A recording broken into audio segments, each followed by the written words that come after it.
ഒരു വിദ്യാർത്ഥി ഒരധ്യാപകന് നേരെ മുമ്പെങ്ങുമില്ലാത്ത വിധം ഒരു വധഭീഷണി മുഴക്കുന്ന ഒരു വീഡിയോ നമ്മുടെ നാട്ടിലൊക്കെ വളരെ പ്രചാരം നേടിയതായി കണ്ടു. നമ്മുടെ സമൂഹത്തിൽ ഇതിപ്പോൾ ആദ്യത്തെ സംഭവമാണെന്നല്ല, നമ്മുടെ പ്രദേശത്ത് ഇത്തരത്തിലുള്ള സംഭവങ്ങൾ ഉണ്ടായിട്ടുണ്ട്. പക്ഷേ ഈ വാർത്താമാധ്യമങ്ങളുടെ ചില ഉപയോഗങ്ങളാണ് ഇത്തരത്തിലുള്ള സംഭവങ്ങളൊക്കെ വളരെ ശക്തമായിട്ട് ആൾക്കാരുടെ ഇടയിൽ ഇതിങ്ങനെ പ്രചരിപ്പിക്കുന്നത്. ഇതിന് തെറ്റും ശരിയും നമ്മൾ വിലയിരുത്തുമ്പോൾ നമ്മൾ കുറേ കാര്യങ്ങൾ മനസ്സിലാക്കേണ്ടതുണ്ട്. ഇത് നമ്മളെ ഖേദകരമെന്ന് പറയട്ടെ, പാലക്കാട് ജില്ലയുടെ ഈ അറ്റത്തുള്ള തൃത്താല ഉപജില്ലയിലെ ഒരു വിദ്യാലയത്തിലാണ് ഈ സംഭവം നടക്കുന്നത്. കഴിഞ്ഞ ഒരു 6 മാസങ്ങൾക്ക് മുമ്പ് ഒരു പത്രലേഖകനായിട്ടുള്ള ഒരു പത്രപ്രവർത്തകനായിട്ടുള്ള ഞാൻ തന്നെ ചില വിദ്യാലയങ്ങളിൽ സംഘടിതമായിട്ട് കുട്ടികൾ ചേരിതിരിഞ്ഞ് അക്രമം നടത്തുന്നതും +1കാരും SSLCക്കാരും കൂടി അടികൂടുന്നതും 8ാം ക്ലാസ്സുകാരും 10ാം ക്ലാസ്സുകാരും കൂടി അടികൂടുന്നതൊക്കെ റിപ്പോർട്ട് ചെയ്യേണ്ട ഒരു അവസ്ഥ ഉണ്ടായിട്ടുണ്ട്. അതൊക്കെ പല രക്ഷിതാക്കളുടെ സംഘടനകളും അധ്യാപകരും ചെറുതായിട്ടൊന്ന് കൊടുത്താൽ തെറ്റില്ല എന്നുള്ള റിക്വസ്റ്റിൻ്റെ ഭാഗമാണ്. കാരണം കുട്ടികളിൽ ചെറിയൊരു വകതരും എല്ലാ കുട്ടികളും ഇത്തരത്തിലുള്ള അക്രമവാസന ചെയ്യണമല്ല, ഒരു വിഭാഗം കുട്ടികൾ എന്ന് പറയാം, ഏതാനും ചില കുട്ടികൾ ഇത്തരത്തിലുള്ള റിപ്പോർട്ടുകൾ വരുമ്പോൾ നമുക്കൊക്കെ ഒരു അധ്യാപകൻ കൂടിയായിട്ടുള്ള നമുക്ക് ഒക്കെ അതിൽ വിഷമം എന്താണെന്ന് വെച്ചാൽ, ആ സ്ഥാപനം ഏറ്റവും നല്ല രീതിയിൽ പ്രവർത്തിക്കുന്ന സ്ഥാപനങ്ങളാവാം ഇത്. ഏതെങ്കിലും 1, 2 അല്ലെങ്കിൽ ഒരു 5, 6 കുട്ടികളുടെ ഒരു ചില കൊള്ളരുതായ്മകൾ അല്ലെങ്കിൽ അവരെ പിടിപ്പുകേട് ആ സ്ഥാപനത്തിന് തന്നെ ഇല്ലാതാക്കാം. അപ്പോൾ അതുകൊണ്ട് തന്നെ ഇത്തരത്തിലുള്ള റിപ്പോർട്ടുകൾ കിട്ടുമ്പോൾ ഞങ്ങളൊക്കെ മെല്ലെ അങ്ങോട്ട് വളരെ അവിടെ ഇവിടെ പറയാത്ത രീതിയിൽ, എന്നാൽ ജനങ്ങൾ അറിയും വേണം, അത്തരത്തിലുള്ള രീതിയിൽ കൊണ്ടുവരാറുണ്ട്. ഇവിടെ ഇന്നലെ നടന്ന സംഭവത്തിൽ അതിൻ്റെ ചില ആ രീതികൾ മുഴുവനായിട്ട് നമുക്കൊന്നും യോജിക്കാൻ കഴിയില്ല. കാരണം കുട്ടിയുടെ ഒരു സംഭവം അത് വീഡിയോയിൽ പകർത്തുകയും ഈ പകർത്തിയ വീഡിയോ വേണ്ട രീതിയിൽ അവധാനതയില്ലാതെ അത് പുറത്തു പോകാൻ ഇടയാകുകയും അത് വലിയ, ഇപ്പോഴത്തെ ഭാഷയെ പറഞ്ഞ വൈറലാവുകയുണ്ടായി.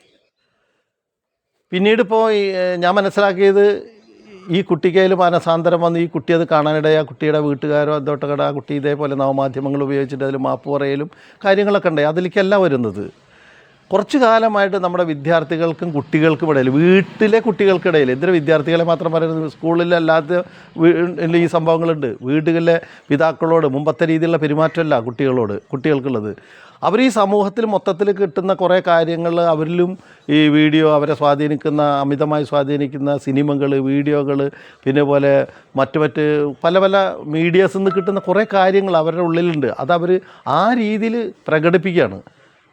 കഴിഞ്ഞ കോവിഡിന് ശേഷമാണ് ഇത്തരത്തിലൊരു പഠനം നടന്നതിൽ പറയുന്നത്. കഴിഞ്ഞ കാലത്തെ കോവിഡിന് ശേഷം വിദ്യാർത്ഥികൾ തമ്മിൽ കുറേ ഈ വീഡിയോ കാണലും പഠനം ആ രീതിയിലായാലും, അപ്പോൾ വീഡിയോയുടെ അല്ലെങ്കിൽ TV-യുടെ അല്ലെങ്കിൽ മൊബൈലിൻ്റെ ഉപയോഗം അമിതമായതോടുകൂടി കുറേ ഇത്തരത്തിലുള്ള കൊള്ളരുതാത്ത കുറേ കാര്യങ്ങൾ കുട്ടികളിൽ അറിയാതെയോ അറിഞ്ഞോ വന്നിട്ടുണ്ട്.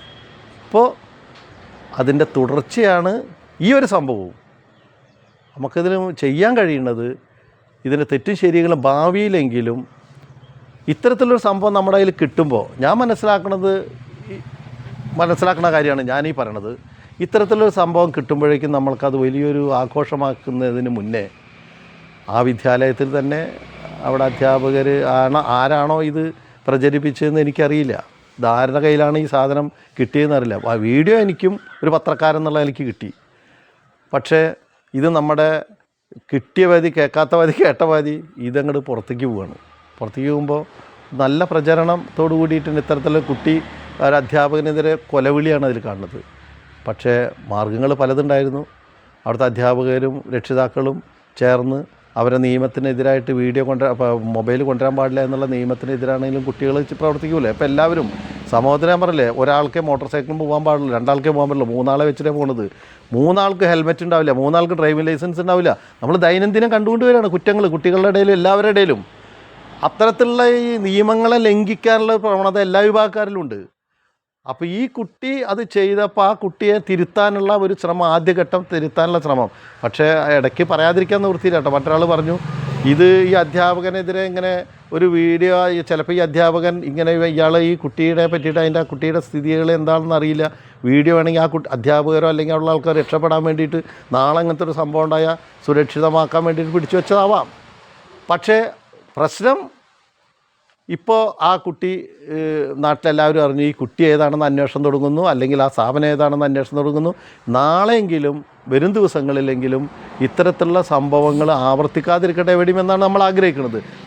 അതോടൊപ്പം തന്നെ ഇത്തരത്തിലുള്ള സംഭവങ്ങൾക്ക് അമിതമായുള്ള പ്രചാരം നൽകി വിഷയങ്ങളെ മറ്റൊരു വഴിയിലൂടെ ചിത്രീകരിക്കുന്നതിനോട് എന്തോ പല ഭാഗത്തുനിന്നും അതിന് എതിർപ്പ് വരും. ഇപ്പോൾ തന്നെ ഞാൻ മനസ്സിലാക്കിയത്, ഈ കുട്ടി മറ്റൊരു ഫേസ്ബുക്കിലൂടെ ആയിട്ടങ്ങോട്ട് എനിക്ക് പറ്റിയ അബദ്ധമാണ്, ആവർത്തിക്കില്ല, മാപ്പാക്കണം, എനിക്ക് ആ വിദ്യാലയത്തിൽ തന്നെ അഡ്മിഷൻ തരണം, പ്രവേശനം തരണം എന്നൊക്കെ പറഞ്ഞിട്ടുണ്ട്. അത്രേ ഞാൻ കണ്ടിട്ടില്ല, പറയുന്ന ചില വീഡിയോസിൽ കൂടെ അത് കേൾക്കാൻ കഴിഞ്ഞു. എന്ത് തന്നെ ആയാലും ഇത്തരത്തിലുള്ള ഈ വിഷയങ്ങൾ ആരുടെ ഭാഗത്തുനിന്നായാലും അമിതമായുള്ള പ്രചാരണം നൽകി അതിനൊരു ആഘോഷമാറ്റുന്ന, കുറ്റങ്ങളെ ആഘോഷമാക്കി മാറ്റുന്ന പ്രവണത യോജിക്കാൻ കഴിയുന്നില്ല.